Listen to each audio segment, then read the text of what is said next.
Well, hello, folks. Thanks for tuning in. This week we have chapters 8, 9, and 10. Problems at the hospital continue, and David gets a visitor out in the desert. Hope you enjoy. Chapter 8. David stayed home for 3 days. He knew he should take it easy longer, but the call of the gold was too much for him to resist. The next day, David hobbled to his truck and took off for the desert. On his way, he stopped at a local feed store and purchased some empty burlap sacks and some rope. All of David's prospecting gear was still in the back of the truck. David drove back to the wash and slowly made his way up to where he had buried the stone. He backed his truck in the last 200 feet. He could get to within 100 feet of the cave. David looked for other prospectors in the area, but it was summertime and the middle of the week, so he was alone, the exact thing the deputy had told him not to do.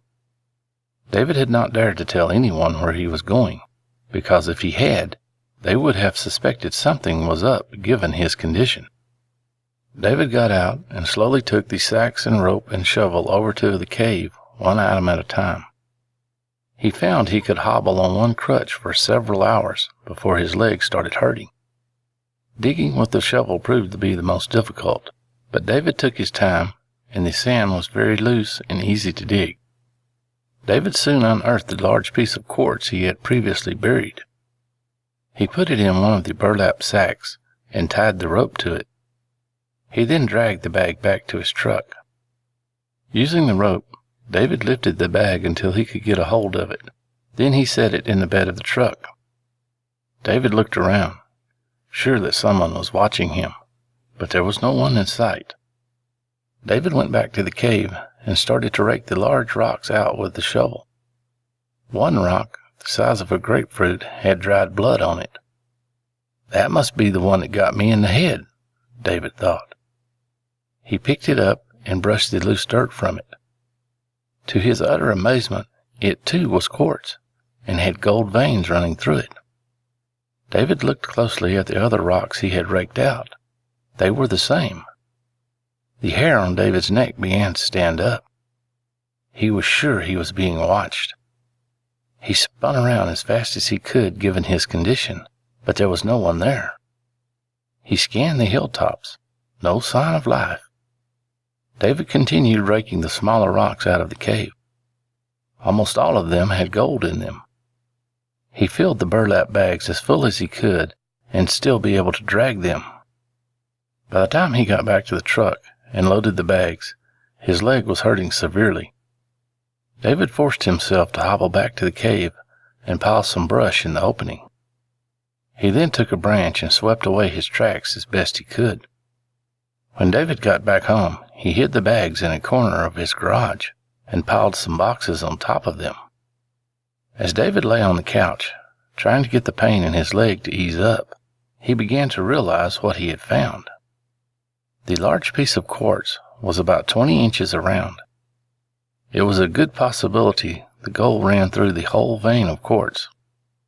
David realized he had a limited amount of time to get the gold out of the cave, and he could tell no one about it or leave any kind of trail that would arouse suspicion.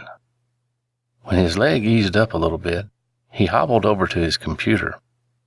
He got online and ordered a small electric rock crusher from an online store. Then he ordered some smelting equipment from another store, not wanting to order everything from the same store. David thought this might be a little overkill, but why take the chance? He paid the extra for the overnight shipping, figuring it would take a day for his leg to recuperate from today's exertion. He was right.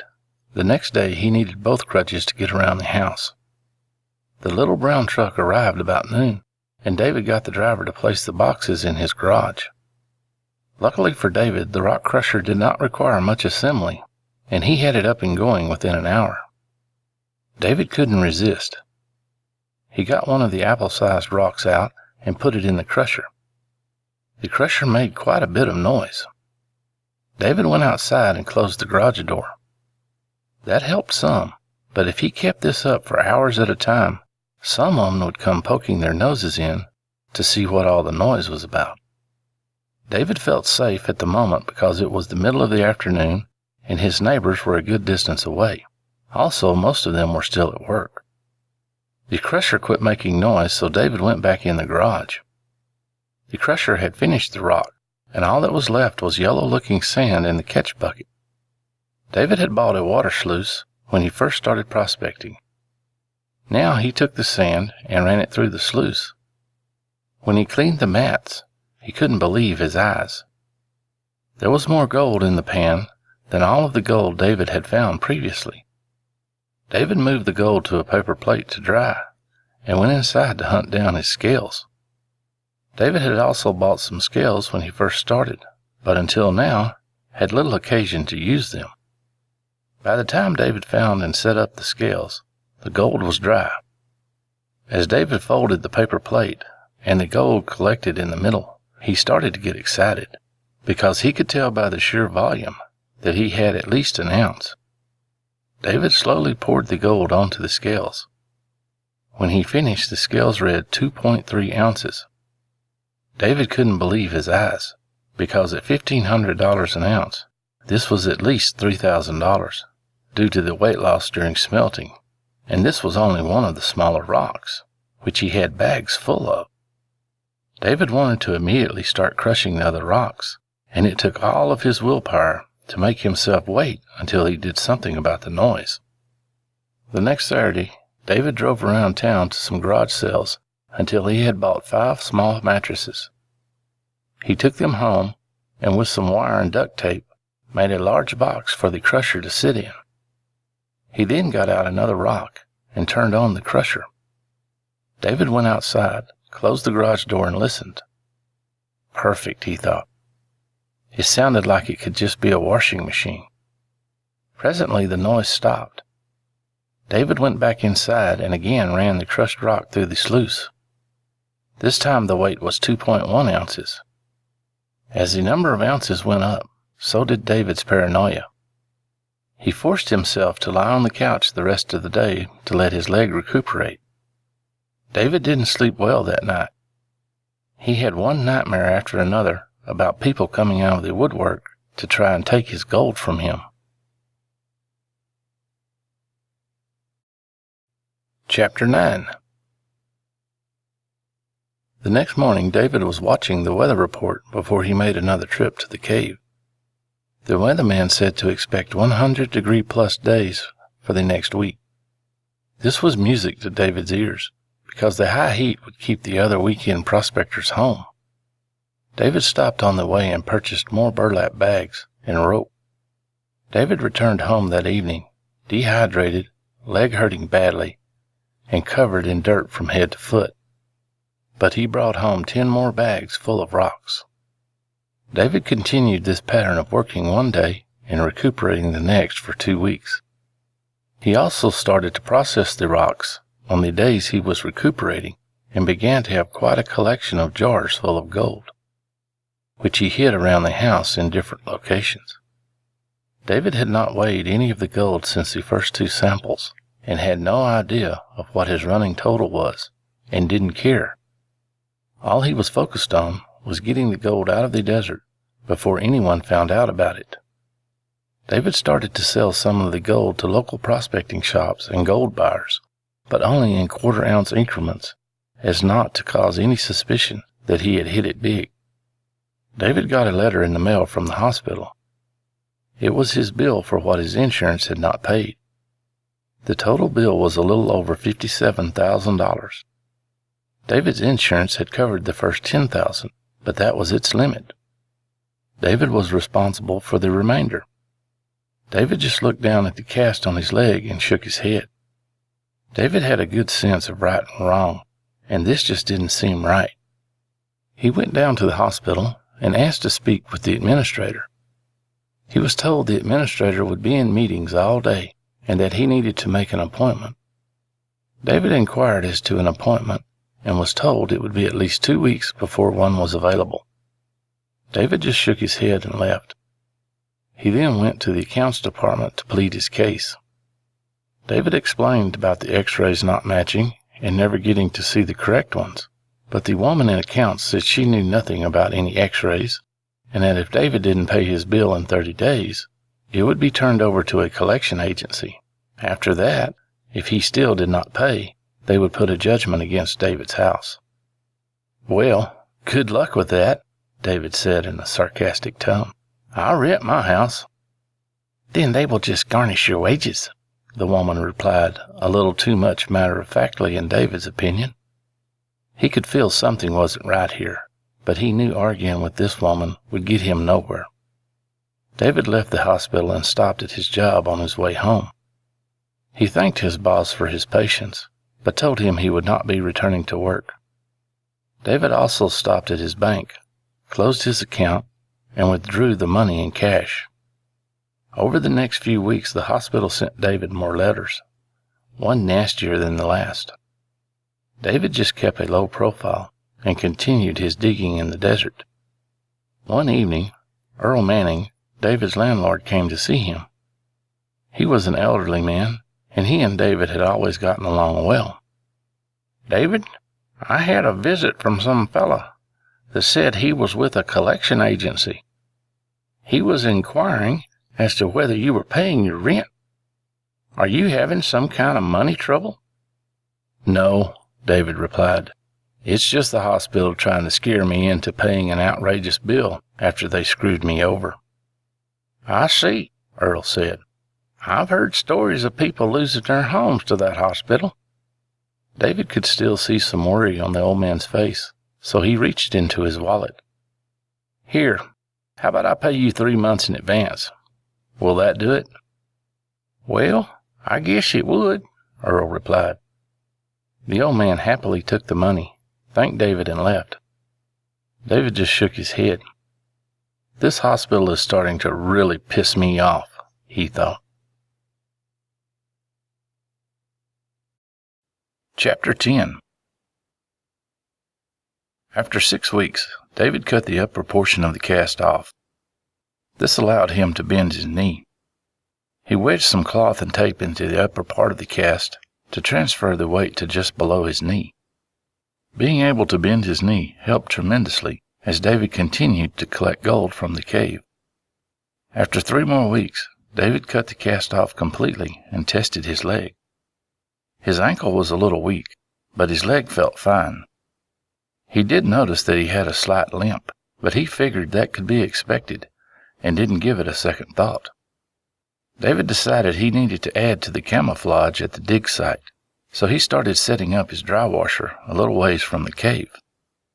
The dry washer was like the water sluice, but instead of water, it used air to move the material across the riffles.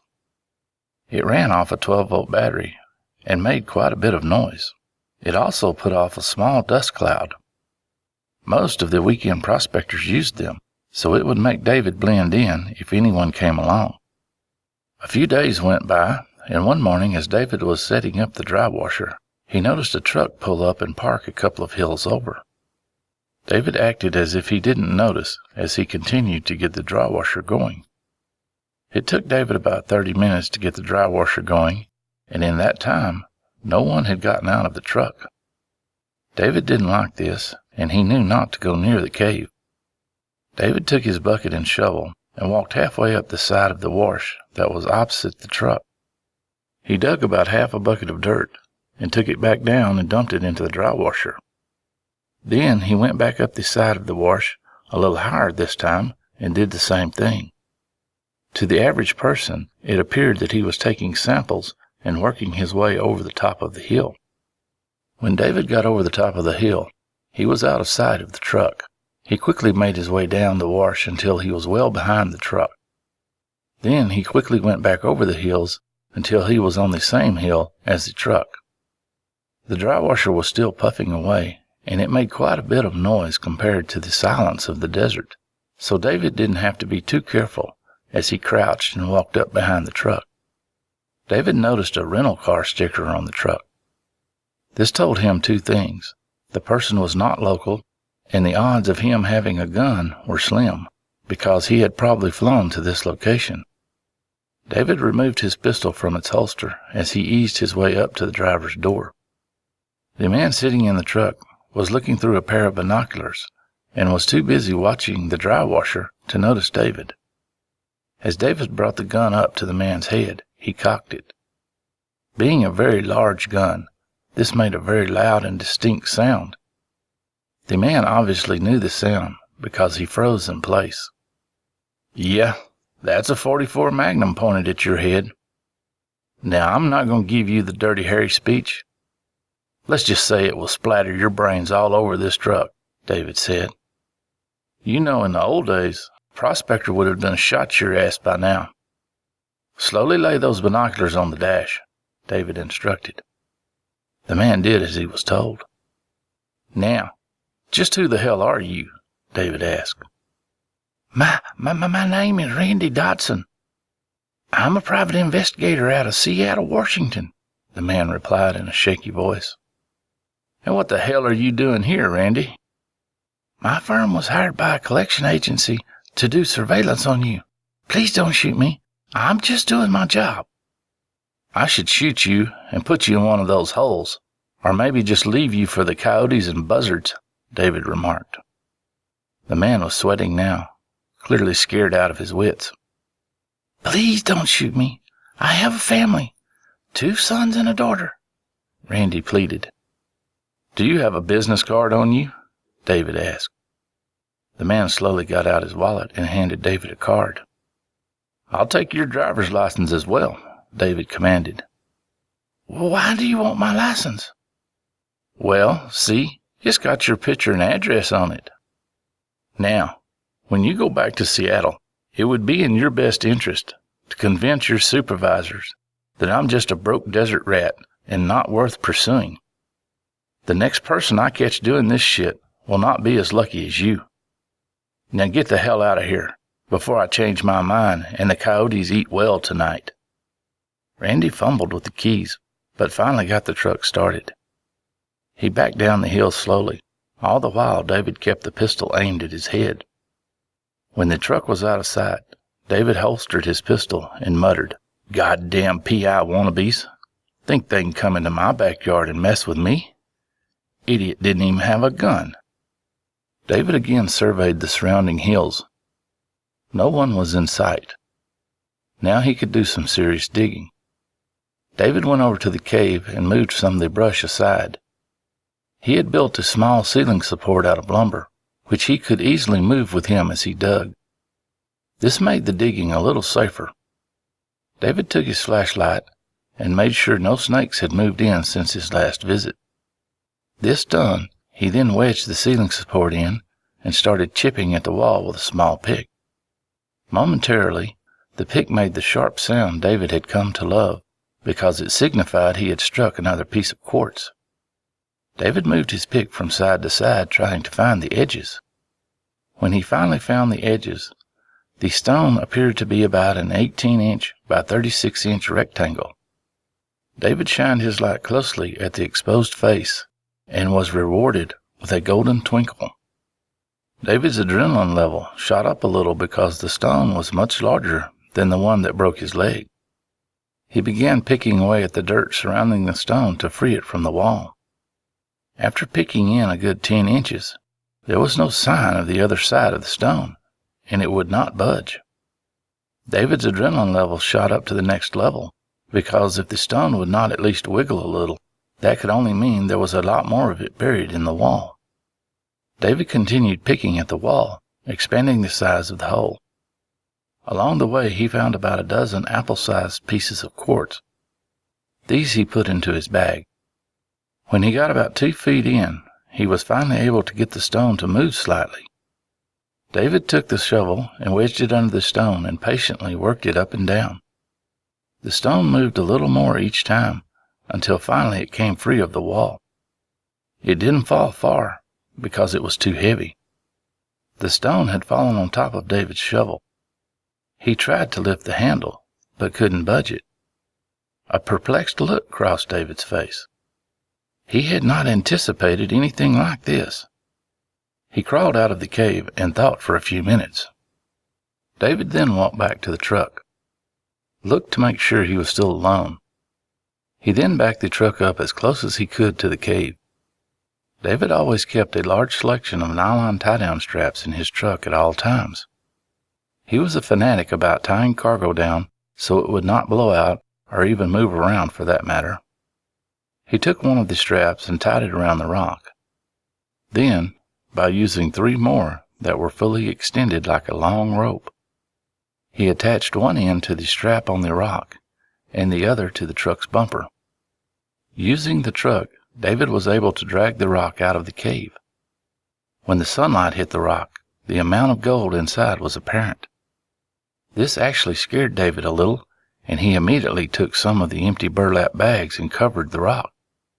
David knew he had to work quickly, for if someone drove up now, the jig would be up. David backed his truck up to the stone. He then took 2 2x4s out of the bed of the truck and made sort of a ramp. David took one of the straps and ran it across the front of the bed. He then connected it to the strap on the rock with another strap.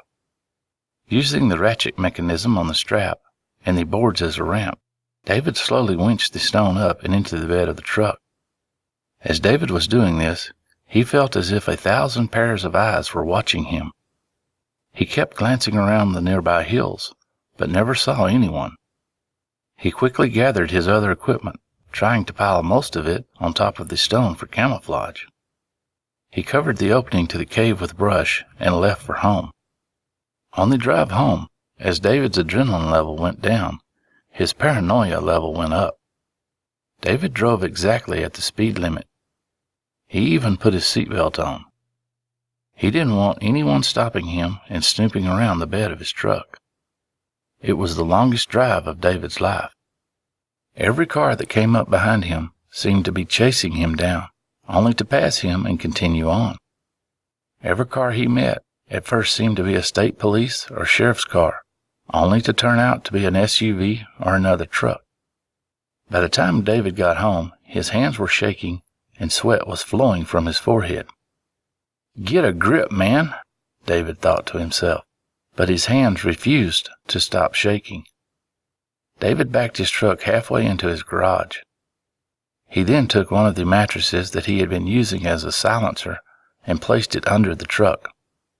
By tying one of the straps to a wall stud, David was able to pull the stone out of the back of the truck and let it fall onto the mattress. He then pulled his truck out, closed the garage door, and went into the house to try to calm his nerves. As David sat at the kitchen table sipping a beer, he thought, "This changes everything. I really have to put some thought into what I'm going to do with the 2 large stones." David thought the 2 large stones could be worth more than just the value of the gold inside them.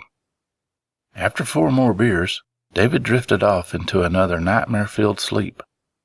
He awoke the next morning with a jolt, convinced that someone was in his garage stealing his gold.